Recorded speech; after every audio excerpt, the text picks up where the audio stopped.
Pemirsa, inilah headline news. Tingkat kemiskinan Indonesia tercatat menurun. Namun ironisnya, ketimpangan antara si kaya dan si miskin justru meningkat, bahkan melampaui masa puncak pandemi COVID-19. Tingginya rasio ketimpangan ini pun menjadi alarm keras bagi pemerintah untuk memastikan pemerataan ekonomi bagi seluruh rakyat Indonesia.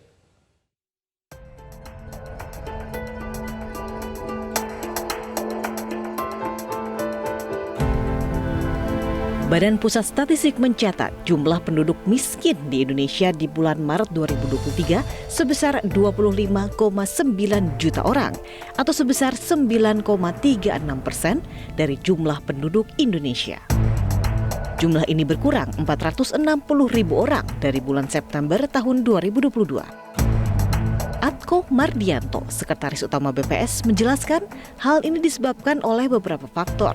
Di antaranya berkurangnya jumlah pengangguran terbuka, meningkatnya daya beli petani, tingkat inflasi yang semakin melandai, dan konsumsi masyarakat yang semakin tinggi. Bantuan sosial melalui program Keluarga Harapan dan Bansos Sembako juga berkontribusi atas berkurangnya jumlah penduduk miskin di Indonesia.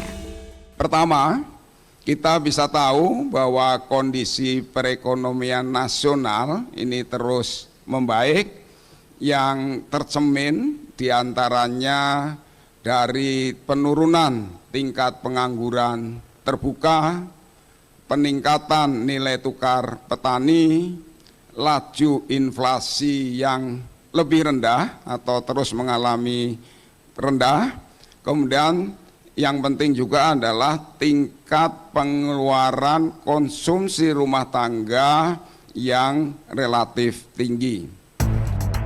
Ironisnya, meski jumlah orang kategori miskin berkurang, namun jurang ketimpangan antara si kaya dan si miskin justru semakin melebar.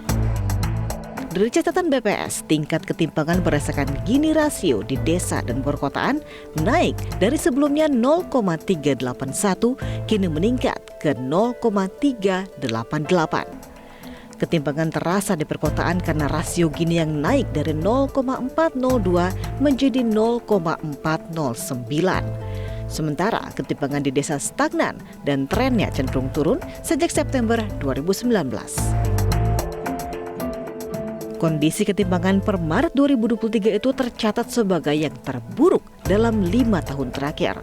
Pasalnya di Maret 2018, rasio Gini sempat menyentuh 0,389, lalu trennya turun. Bahkan rasio Gini per Maret sebesar 0,388 justru lebih tinggi dibanding saat puncak pandemi September 2020 lalu yang hanya sebesar 0,385. Menurut BPS, ketimpangan meningkat karena laju pengeluaran kelompok terkaya meningkat lebih tinggi dibandingkan dengan kelompok menengah ke bawah.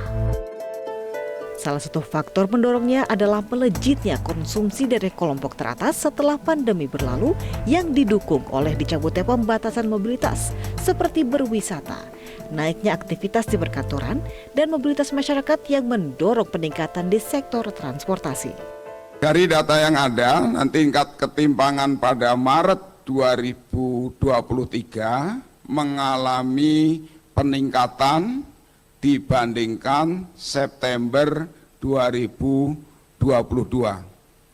Hal ini ditunjukkan dengan peningkatan rasio Gini dari 0,381 poin pada September 2022 menjadi 0,388 poin pada Maret 2023.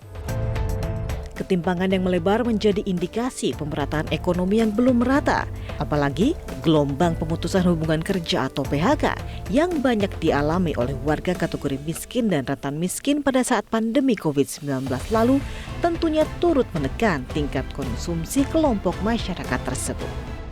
Tim Liputan Metro TV. Cara mudah mendapatkan informasi dengan satu sentuhan jari. Download Metro TV Extend.